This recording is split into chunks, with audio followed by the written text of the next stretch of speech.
Olá pessoal, essa é a nossa terceira aula de informática básica na modalidade remota e vamos ver hoje a classificação dos sistemas computacionais. Bom, relembrando o conceito de computador, né?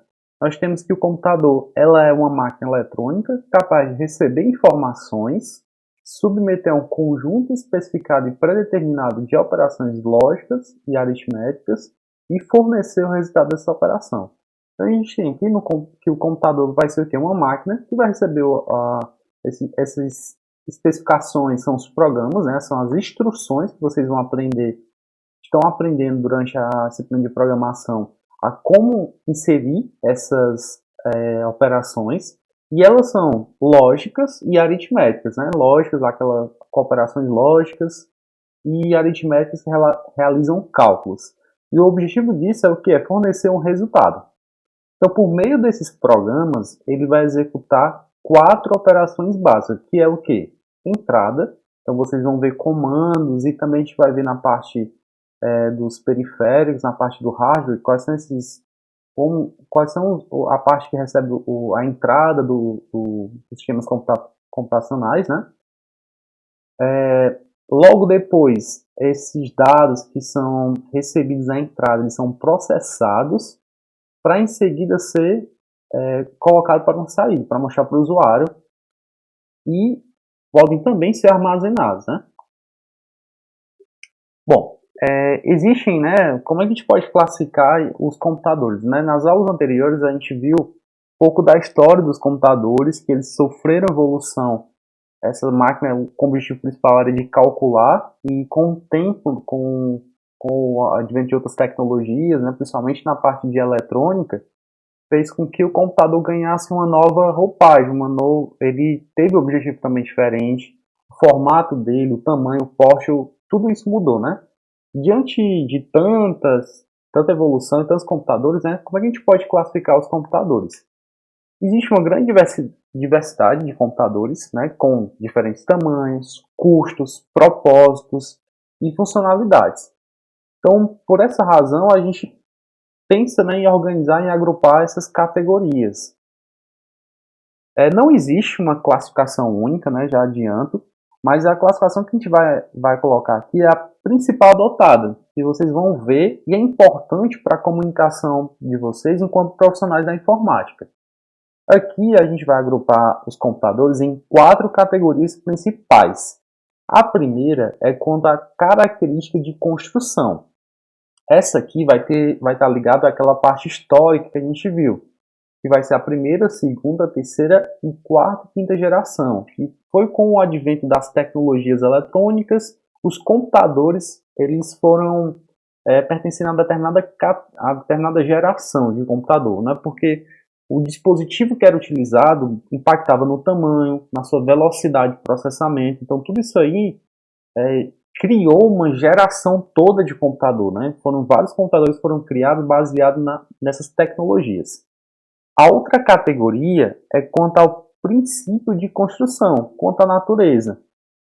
Vimos também durante a parte lá histórica que tinha os computadores analógicos, né?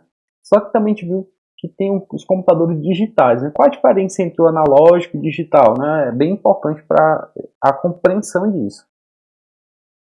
Em seguida, a gente vai ter também quanto ao domínio, ao contexto, se é geral ou específico. A gente vai ver que tem computadores que são feitos apenas para um fim e outros que são de fins gerais, né? Eles resolvem vários problemas.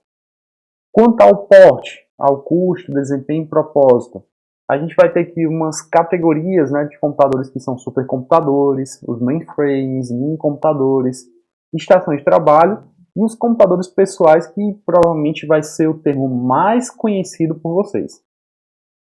Bom, começando aqui quanto à característica de construção, a gente vai ter 5 gerações.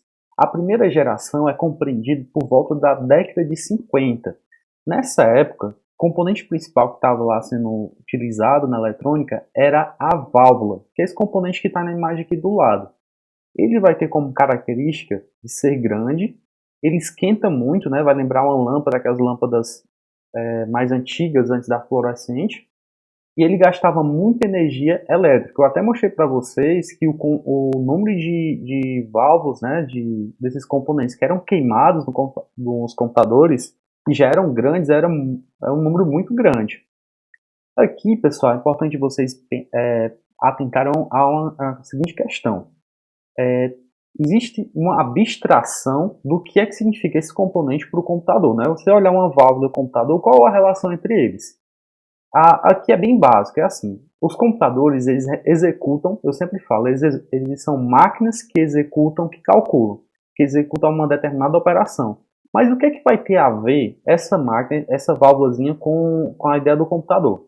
Bom, a máquina, esse componente, a válvula, ele vai servir para representar um número. Então a gente vai ver lá nas próximas aulas que os números que a gente conhece, a forma de colocar números, ele vai ser representado por uma combinação de diferentes válvulas.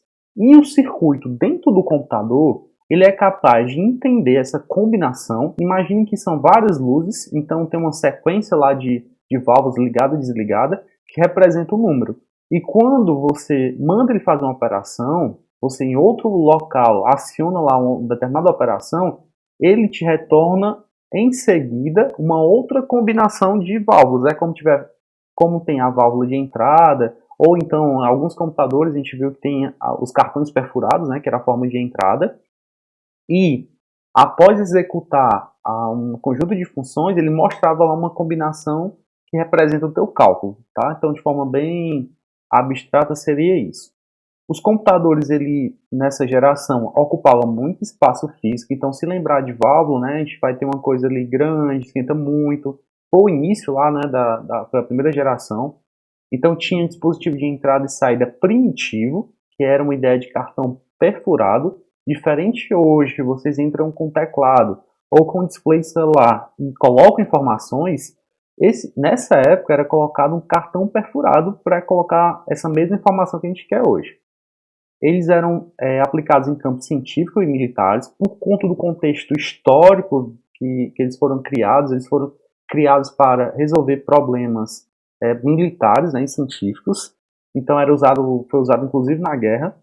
A linguagem de programação era uma linguagem de máquina, é uma linguagem bem mais complexa de ser compreendida do que a linguagem de hoje, que a gente tem uma linguagem de alto nível. Linguagem de máquina eram os comandos mais complexos. E para ter uma ideia das operações que eram realizadas, era em milissegundos, por volta aqui de 10 elevado a menos 3, né? Na segunda geração, a gente já vai ter ali por volta da década de 60, né? Na década seguinte. A característica dessa segunda geração é o transistor, né? Também chamado de transistor. Ele é o componente básico dessa geração. Ele já tem um tamanho menor que a válvula, vai esquentar bem menos, gasta menos energia elétrica e é mais durável e confiável. Foi uma invenção, né, que veio para permitir que os computadores avançassem tanto em capacidade de processamento, como também em redução de tamanho. Ele diminuiu muito o tamanho das aplicações, né? E suas aplicações passam além da área científica e militar, já pensando aqui na administrativa e gerencial. Na década de 60 já tinha passado um tempo da Segunda Guerra Mundial e os computadores, mesmo pós-guerra, eles foram pensados em ser utilizados dentro de empresas, né? Então, logo depois e com o advento aqui do transistor, ele já veio como um produto também para empresas. É a partir desse momento que vai começar a surgir as linguagens de programação. As linguagens que hoje vocês aprendem, né, algumas são bem mais antigas, foi a partir desse momento que pensou nessas linguagens. Além do núcleo de ferrite, né, fitas e tambores magnéticos passam a ser usados como a memória, né? Então tinha a ideia aqui de fita, para quem chegou a conhecer, como se fosse uma fita do VHF, né, antes do DVD. Era o componente lá que era para memória. E aqui a gente já tem uma operação interna, já é medida em microsegundos, então já é 10 elevado a menos 6, né, já é bem mais rápido.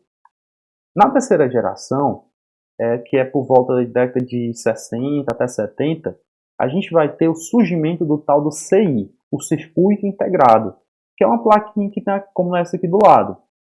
Aí a gente vai ter o termo que é o Large Scale Integration, que passa a ser o componente básico.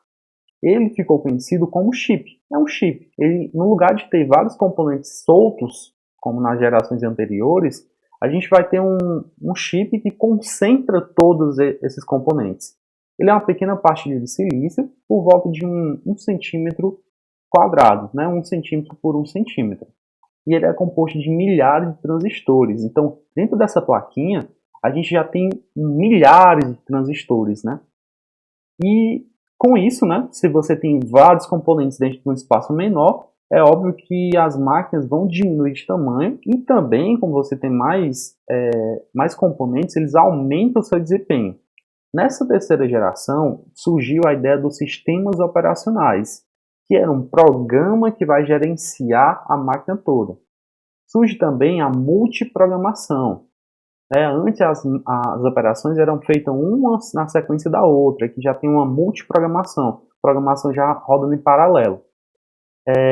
Também aplicações em tempo real e também de modo interativo, né, de interação ali com o usuário. Aqui a memória é feita de semicondutores e disco magnético, como o nosso HD. Para ter ideia do tempo, né, das operações internas, aqui a gente já está em nanosegundos. Vejam a evolução, já está 10 elevado a menos 9.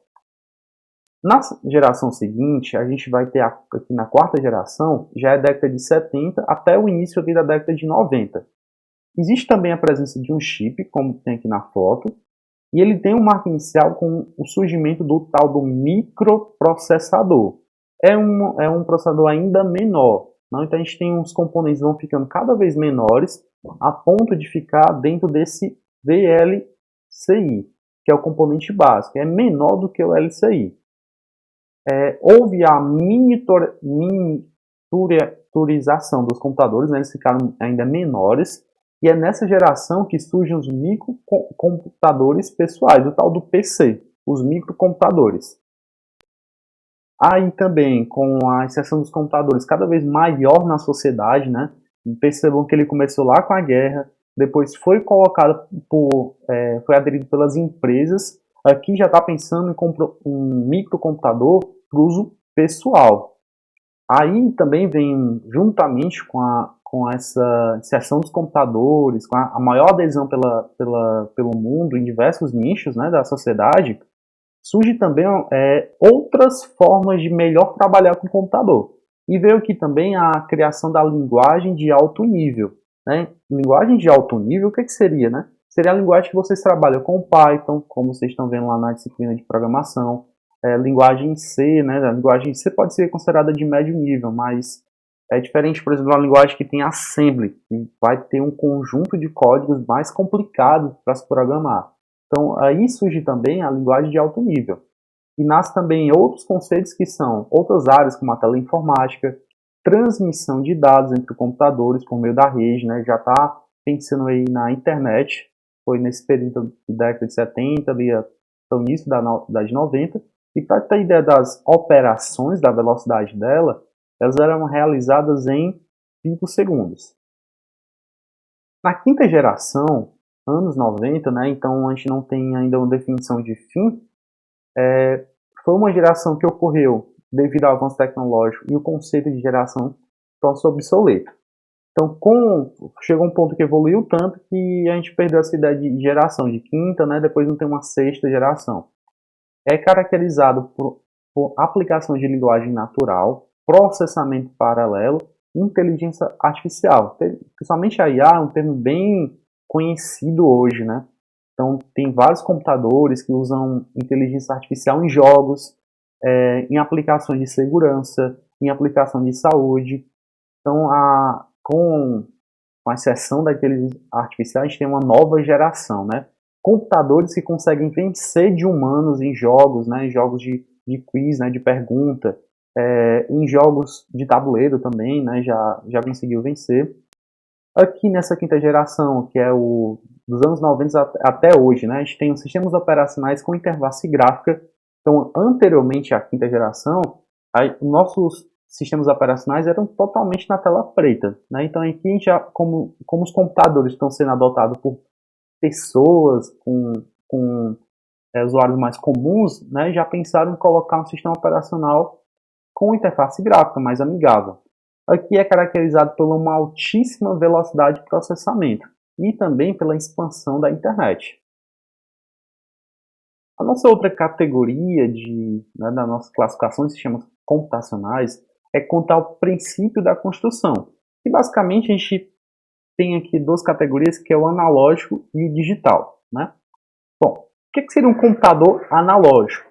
O computador analógico ele vai representar variáveis por meio de analogias físicas, que medir corrente, medir pressão, são informações, são medidas físicas, né? Coisas que a gente está aqui, o mundo ele é analógico, né? Então a gente vai ter nossas medidas físicas, temperatura e outras mais nesse sentido. Os computadores que resolvem problema referente a condições físicas, né? Por meio de quantidades mecânicas ou elétricas, utilizando circuitos equivalentes como analogia ao fenômeno físico que está sendo tratado. Então, que a informação é recebida e processada de um modo contínuo, né? Porque a gente vai ver a palavra contínuo e discreto. No contínuo, se vocês olharem aqui no gráfico, essa parte cinza analógica é a parte contínua. No discreto, eu tenho uma representação aqui, uma discretização, é como se eu tivesse uns degraus, né? No digital, a gente faz uma representação do que é o mundo analógico. Então, a gente faz uma conversão do analógico para o digital. No computador analógico, não, a gente já vai ter circuitos que ele consegue trabalhar com pegando essas informações contínuas, né, do nosso mundo, no mundo real. A informação pode ser, por exemplo, um conjunto de valores de corrente elétrica, de temperatura ou de velocidade. Aqui vocês têm duas figuras, né, de dois computadores analógicos. Eu até mostrei uma régua de calcular, né, durante a aula de história. Então aqui eu estou trabalhando só com informações analógicas, né? Eu tenho as grandezas, são grandezas físicas. Então tem uma característica diferente, não vai ter um circuito como tem os computadores digitais. O computador digital ele processa informações representadas por combinação de dados discretos ou descontínuos. Então a gente tem aqui informações que elas são discretas. Se a gente for pensar aqui em fazendo analogia aqui a uma outra coisa que vocês conhecem, é contar os conjuntos numéricos. Você tem aqui nos conjuntos numéricos os números naturais, que eles são, ou inteiros também, que você só tem o 1, o 2, o 3. Isso é um número discreto. Né? Ele tem o número do 1 para o 2, né? Ele passa do 2 para o 3 e não tem nada ali no meio. Isso aí seria mais próximo do discreto. Já os analógicos seriam mais próximos dos números reais, que são aqueles valores entre 1 e 2 eu tenho 1,00003. No mundo, né, a gente vive no mundo analógico, então a temperatura ela tem um valor bem maior do que aquela que a gente representa no medidor. Só que, por ser um computador digital, a gente só usa algumas casas, né? Então, o digital está ligado ao discreto. Essa ideia, pensem lá como fossem os números inteiros. E o analógico já são valores que estão ligados a grandezas físicas, né? Ou grandezas lá que são contínuas. Outra analogia aqui, se a gente for ver, que o número de ovos que a galinha coloca é uma informação discreta. Uma galinha não coloca meio ovo, não coloca 2 ovos e meio. Ela só coloca 1, 2, 3, isso é discreto. Agora, a quantidade de leite da vaca é contínua. Por mais que a gente diga que a vaca coloque 1 litro de leite, ela colocou 1,000 litro, né? 1,2, a informação que é contínua. Então tem essa diferença.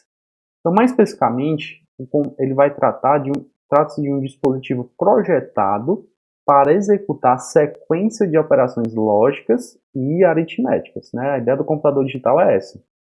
Esses computadores eles são bastante versáteis, então eles servem para uma série de coisas. Então, por isso são muito mais utilizados que os computadores analógicos. A gente consegue ter uma flexibilidade de uso bem maior do que o analógico. Lá no analógico, se vocês olharem aqui a régua, ele só vai fazer isso, não vai fazer outra coisa, ou esse computador também ele tem um fim bem específico. Já no digital, não, eu consigo fazer uma série de coisas. Então a gente tem que o computador analógico mede e o digital conta, né? Se a gente for pensar, for comparar um com o outro. E aqui eu pergunto para vocês, né? O computador do laboratório são digitais ou analógicos? Né? Da casa de vocês que vocês estão vendo agora, o celular de vocês é um computador analógico ou digital? Bem, a gente trabalha com um computador digital, né? Vocês dificilmente vão ver um computador analógico. A gente vai ter mais computadores digitais, né? Tá na era, ali também a era digital. Até as televisões hoje estão passaram de uma conversão das TVs analógicas para TVs digitais. Uma outra divisão é quanto ao domínio ou ao contexto que eles operam. Existem computadores que é de um domínio específico. Para ter uma ideia, aqui nesse computador que é utilizado para montar carros, ele é utilizado só para montar carros, ele tem um domínio específico. Então ele é desenhado, ele foi projetado como um conjunto reduzido de tarefa. O máximo que ele vai fazer, esse computadorzinho aqui, é colocar uma ou outra peça. Né? Então eles são dedicados para fazer aquilo. Eles são usados, por exemplo, no controle de mecanismos industriais e em cálculos científicos. Né? Qual o sentido disso aqui? Porque a gente não usa um computador normal para fazer essa mesma coisa. É eficiência, né? O computador que ele é feito especificamente para isso, ele tem uma eficiência bem maior. Geralmente, a construção desses computadores ele é feita em cursos como engenharia mecatrônica, né, de automação. Esses profissionais eles trabalham só na construção desses tipos de computadores. E o de domínio geral é o que a gente conhece. São capazes de desempenhar uma grande variedade de tarefas por meio de execução de um grande número de programas. Então a gente tem aqui um computador, e foi um dos motivos que ele ficou tão difundido, né, principalmente por usuários comuns. Ele consegue fazer uma série de coisas. Vocês conseguem assistir aula, jogar, conseguem criar um trabalho, conseguem registrar coisas. Eles podem ser, com isso, né, utilizados em escritórios, escolas, e mesmo em casa. Né, de um domínio geral. Quanto à utilização, né, eles podem ser classificados como científico ou comercial. Vimos lá na história que os computadores foram pensados inicialmente para fins científicos e militares, né? Ainda temos hoje, né, no exército de diferentes países, né, o uso dos computadores, lógico, nessa parte científica e também em universidades. Ele é dirigido ao emprego das áreas de cálculo e pesquisa científica, na quais são requeridos resultados de maior precisão e pequeno volume de entrada e saída de dados. Vejam que é a diferença. Eu tenho uma precisão bem maior. Então, estou fazendo um cálculo científico, eu preciso ter uma determinada pesquisa, só que o volume de entrada de dados, geralmente, comparado ao comercial, ele não é tão grande. Não é como uma empresa de viagem que vai receber um grande volume de dados, né? Um supermercado, e também tolera tem uma precisão bem menor do que o científico, né? Então, que a característica dele quanto ao uso é diferente. Porque no comercial, ele vai ter a grande maioria dos equipamentos é utilizado nas empresas, caracterizado por permitir o trato rápido e seguro de problemas que comportam grande volume de entrada e saída de dados. Então, a gente vai ter um tráfego maior e também tem que ser seguro, né? Operações bancárias, você tem uma grande quantidade, vai ter um grande volume ali de entrada e saída de dados, só que a precisão não é tão grande como o científico, e tem casos ali decimais bem maiores, tem um fim diferente. A maioria hoje dos fabricantes ele vai dispor de produtos de uso geral, que comportam tanto pouco do científico quanto na área comercial. Né? Então a maioria dos computadores vai ter um pouco dos dois. Mas existem computadores que são só para fins científicos e só para fins comerciais. Né? Eles vão ter características diferentes. Aqui eu coloco para vocês, né, um computador, um sistema computacional. Essa embaixo é chamado a Jetson. Essa caixinha, embora pequena, ela cabe ali, ela cobre um pouco a sua mão. Não é tão pequena assim, mas ela é utilizada, inclusive eu utilizo nos projetos para atividades com inteligência artificial e visão computacional. Com isso eu consigo fazer coisas como reconhecimento facial, detecção de objetos, e uma série de outras coisas que a gente pode, detecção de comportamento, uma série de outras coisas que a gente pode fazer com essa máquina específica. Ela funciona como um computador como eu tenho? Funciona, mas ela foi projetada tanto em tamanho como em processamento para atender mais coisas científicas, né? A gente tem uma Raspberry também, um outro componente bem utilizado hoje, que ele tem um porte menor e ele tem configurações lá gráficas para operar melhor com aquele tipo de programa aqui para a parte da ciência. Então existe ainda uma categoria diferente. Dependendo em que momento da vida vocês vão trabalhar, vocês vão se encontrar com esses computadores também. Quanto ao porte, a gente pode dividir os computadores em supercomputadores, mainframes, mini-computadores, estações de trabalho e os conhecidos computadores pessoais, desktop, notebook, né, tablet, entre outros. Esse supercomputador, ele é um computador com grande poder de processamento, ele utiliza principalmente é utilizado nos campos científicos, qual se destacam as simulações, a gente vai simular situações, cenários para a área da saúde, pode ser também na área militar, pode ser para predição do tempo, né? Previsão do tempo, modelagem tridimensional, são simulações, né? Eles são de âmbito específico e realizando um grupo de tarefas reduzido. Então a gente vai focar ali em atender uma determinada tarefa. Ele tem um custo bem elevado, né? Possui um tamanho muito grande e necessita de condições especiais de funcionamento. Quando eu falo de tamanho muito grande, eu não quero dizer que é aquele computador lá da década de 60 e ele vai também ocupar uma sala toda, mas aqui a gente está falando de um poder de processamento bem maior, bem gigante. São computadores com um poder de processamento enorme, só que modernos, né? Então, assim, eles são grandes, né? Só que modernos aqui, vão ter um processamento bem superior às máquinas que a gente tem hoje, que a gente está usando agora, como computador pessoal. E quanto a essa condição de especial de funcionamento, é porque eles precisam de uma refrigeração toda bem equipada, então não é só ligar o computador aqui, botar no máximo o ventilador e funcionar. Ele tem toda uma infraestrutura para funcionar. Aqui ó, eu tenho uma imagem, ó, observem aqui que tem uma pessoa aqui do lado, né? O computador está maior do que a pessoa. Então aqui eu tenho uma imagem de um supercomputador chinês. Para ter ideia, a máquina tem mais de 10 milhões de processadores, né? A gente tem um processador na máquina, né? Esse aqui tem 10 milhões. Tudo isso aqui que vocês estão vendo é um computador só. E ele é capaz de realizar 93 quatrilhões de cálculos por segundo. A gente também tem uma foto aqui de um computador do Rio de Janeiro, né, o supercomputador Santos Dumont. Para ter uma ideia de ranking de supercomputador no mundo, né, de locais e processamento, eu listei aqui os rankings dos 10 maiores supercomputadores em 2020, até o momento. Aqui ó, vocês podem observar a quantidade de cores, que são de núcleos do processador. Só para ter uma ideia, um computador normal ele vai ter 4, 8, 10 núcleos. Esse daqui vai ter 7.299.072 cores. Então é um poder de processamento imenso. Aqui a gente também tem uma unidade que é usada para medir a capacidade desses supercomputadores, que é o FLOT, que é o Floating Point Operation per Second. Então são um número de operações de pontos flutuantes, né, por segundo.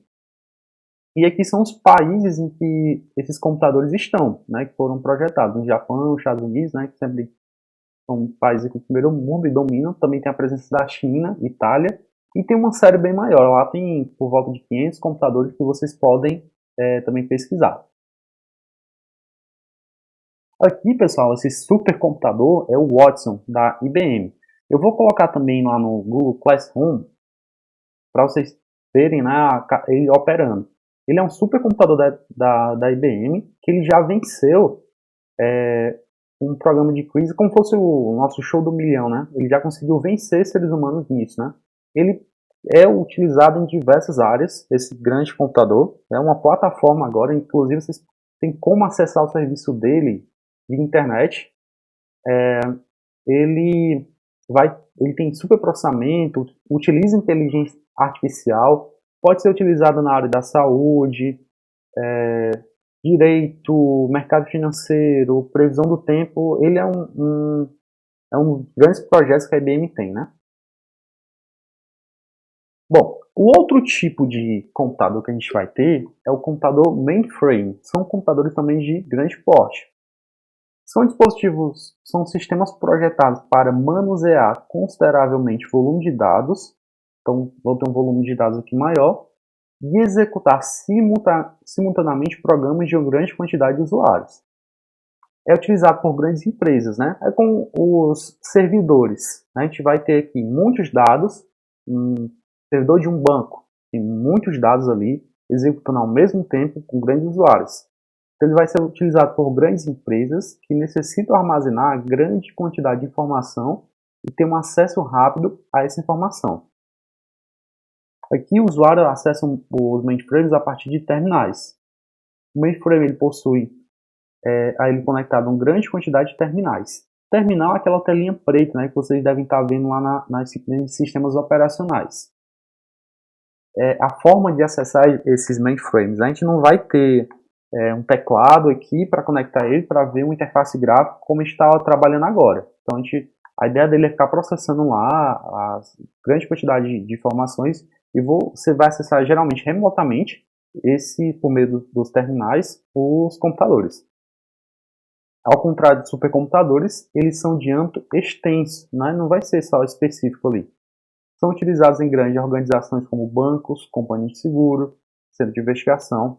Né? E a gente tem aqui dois tipos de terminais. Tem um terminal para acessar os mainframes, que é o terminal chamado burro, onde todo o processamento é feito no mainframe e o terminal é apenas um meio de entrada para visualizar. E tem também o terminal inteligente, que ele faz parte do processamento no terminal. Geralmente é um computador pessoal. Então vai ter terminais que você vai, como o processamento todo fica fora e o terminal vai ser só para poder acessar, só para ver, né? Então tem essas duas formas aqui de acessar esse mainframe. Aqui eu tenho uma imagem com um exemplo de mainframe da IBM, até 2008, né? Que é o Z10. Aqui a gente vai ter outro tipo de computador que são os mini computadores. O mini computador é resultado de uma redução dos tamanhos dos computadores. Ele vai ter uma grande capacidade de processamento, possui terminais conectados a ele. Os mini computadores são computadores de médio porte, adequado para tarefas como controle de processamento industrial, gestão de sistemas multiusuários.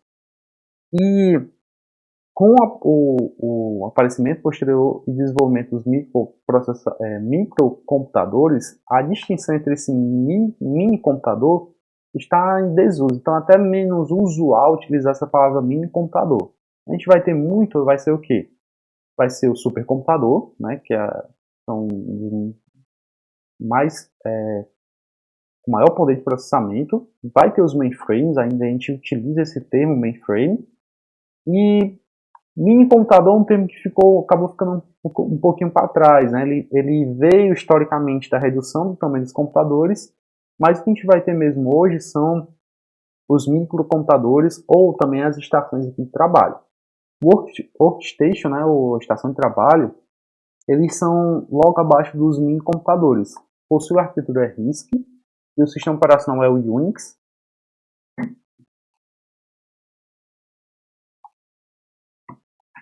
Especialmente no que se refere à velocidade de processador e capacidade de memória, a potência de uma estação de trabalho é semelhante à de um mini computador.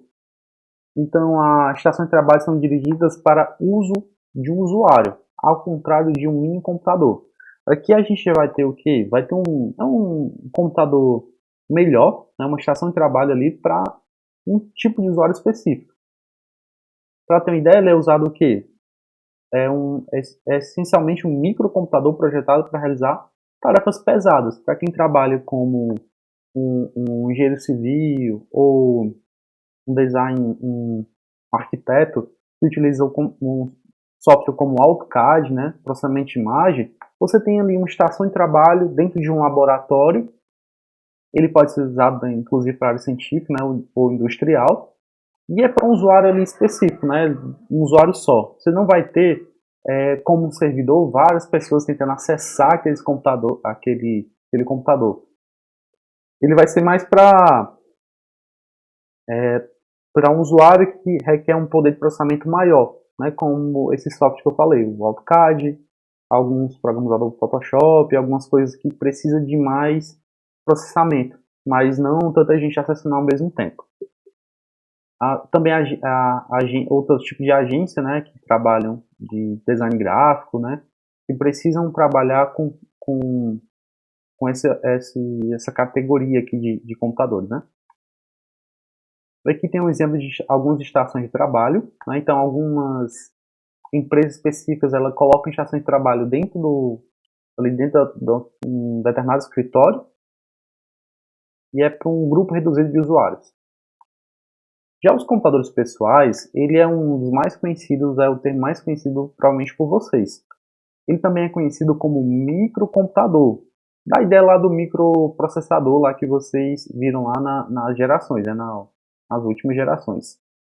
Também conhecido como microcomputador, micro ou personal computer, que é o computador pessoal. Possui diversas formas e modelos. A característica marcante dele era a integração do processador único e de dimensão micro, com um pequeno chip, daí o nome, né, microprocessador. Ele tem uma capacidade de processamento que evolui rapidamente, né? A gente tem, se vocês observarem aí, durante há uns anos atrás até hoje, a gente tem uma diferença muito grande de processamento dos computadores. É só observar os programas que vocês rodavam nos computadores antigamente, até nos videogames, né? Se a gente for ver a evolução dos videogames do PlayStation 1 até o PlayStation 4 agora, a configuração, a velocidade do jogo, o tipo do jogo, tudo mudou. Tem a questão da interligação em rede, que possibilita a substituição de computador de maior porte, né? Então eu posso também hoje, no meu computador pessoal, deixar esse processamento em outro servidor, num outro local, né? um computador maior. Posso acessar um supercomputador, posso acessar um computador, uma estação de trabalho, um mainframe, e deixar ele, por meio da rede, tirar um pouco desse processamento do meu computador. Ele tem um preço mais acessível, né? Então, por mais que eles sejam caros, né, para muitos ainda, ele ainda tem um preço mais acessível. Uma máquina dessa aí pode custar entre 1.000 ali, 4.000, 5.000, mas é diferente de um mainframe, que vai ter um preço ainda maior do que esse, porque 7.000 para lá.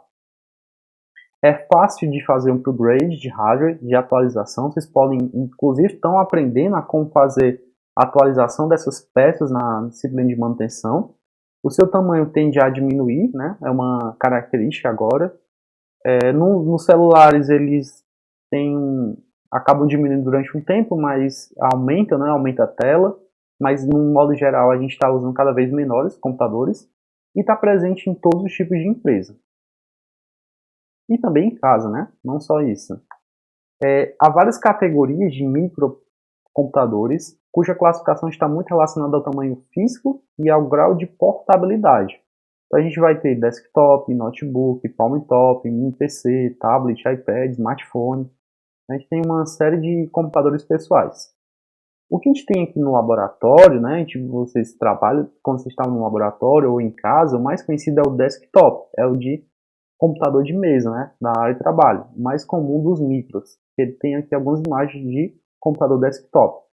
Nós temos também os computadores pessoais do tipo notebook, que é o computador portátil. Ele é caracterizado pela sua portabilidade. Pode ser energizado por corrente elétrica ou bateria, né? Então, a característica principalmente é a bateria.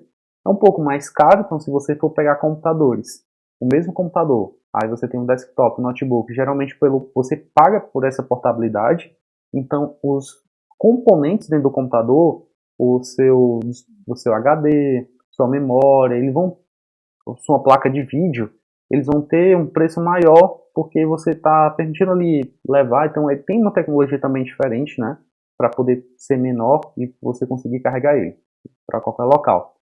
Com isso se torna mais caro.